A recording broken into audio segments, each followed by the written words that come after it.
కాంగ్రెస్ ప్రభుత్వం అనుసరిస్తున్న రైతు వ్యతిరేక విధానాలకు నిరసనగా ఆమన్గల్లో ఇవాళ బీఆర్ఎస్ ఆధ్వర్యంలో నిర్వహించనున్న రైతు దీక్ష కార్యక్రమానికి మాజీ మంత్రి బీఆర్ఎస్ వర్కింగ్ ప్రెసిడెంట్ కేటీఆర్ హాజరు కానున్నారు.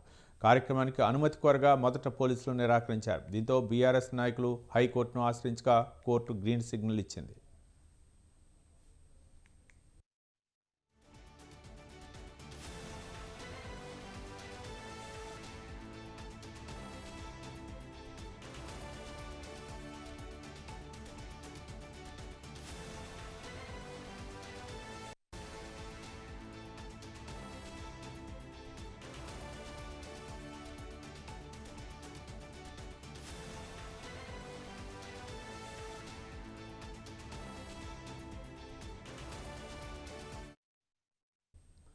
ఆమన్గల్లోని ప్రభుత్వ జూనియర్ కాలేజీ మైదానంలో పార్టీ శ్రేణులు ఏర్పాట్లు చేశారు. ఏర్పాట్లను మాజీ ఎమ్మెల్యేలు జైపాల్ యాదవ్, గువ్వల బాలరాజు, బీఆర్ఎస్ నాయకులు ఇప్పటికే పరిశీలించారు.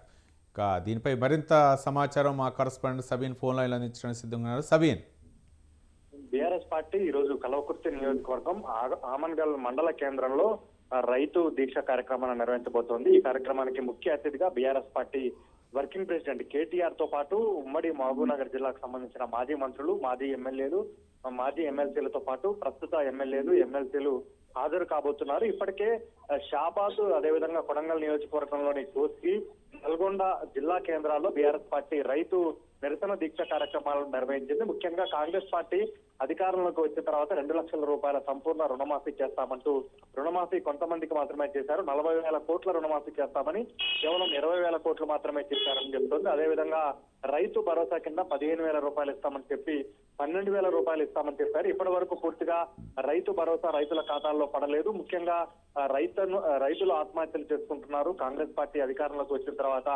420 మంది రైతులు ఆత్మహత్యలు చేస్తున్నారని బీఆర్ఎస్ పార్టీ ఆరోపణలు చేస్తోంది. రాష్ట్రంలో రైతాంగ సమస్యలు, అదేవిధంగా పంటలకు గిట్టుబాటు ధరలతో పాటు కాంగ్రెస్ పార్టీ అధికారంలోకి వచ్చిన తర్వాత పంటలకు మద్దతు ధర కల్పిస్తామని హామీ ఇచ్చింది. అదేవిధంగా వరి పంటకు బోనస్ ఇస్తామని హామీ ఇచ్చింది. వీటన్నిటికీ రైతుల సమస్యల పరిష్కారం కోసం రాష్ట్ర వ్యాప్తంగా రైతు నిరసన దీక్ష కార్యక్రమాలను బీఆర్ఎస్ పార్టీ చేస్తోంది. ఇప్పటికే 3 నియోజకవర్గాల్లో రైతు నిరసన దీక్ష కార్యక్రమాలను పూర్తి చేసుకుంది. ఈ రోజు కల్వకుర్తి నియోజకవర్గం ఆమన్గల్లో బీఆర్ఎస్ పార్టీ రైతు నిరసన దీక్ష కార్యక్రమాన్ని చేపట్టబోతోంది. మొదట పోలీసుల అనుమతి కోరగా పోలీసుల అనుమతి నిరాకరించడంతో హైకోర్టును ఆశ్రయించారు. 11 గంటల నుంచి 1 గంట వరకు ఈ రైతు నిరసన దీక్ష కార్యక్రమాన్ని ఆమన్గల్ మండల కేంద్రంలోని ప్రభుత్వ జూనియర్ కళాశాల మైదానంలో చేసుకోవడానికి హైకోర్టు ఆంక్షలతో పర్మిషన్ ఇచ్చింది. దీంతో ఈ రోజు ఆమన్గల్ మండల కేంద్రంలో బీఆర్ఎస్ పార్టీ రైతు నిరసన దీక్ష కార్యక్రమాన్ని చేపట్టబోతోంది. దీనికి BRS party working president KTR తో పాటు ఇతర ముఖ్య నేతలు ముఖ్య అతిథులుగా హాజరు కాబోతున్నారు. Right, thank you Sabeen.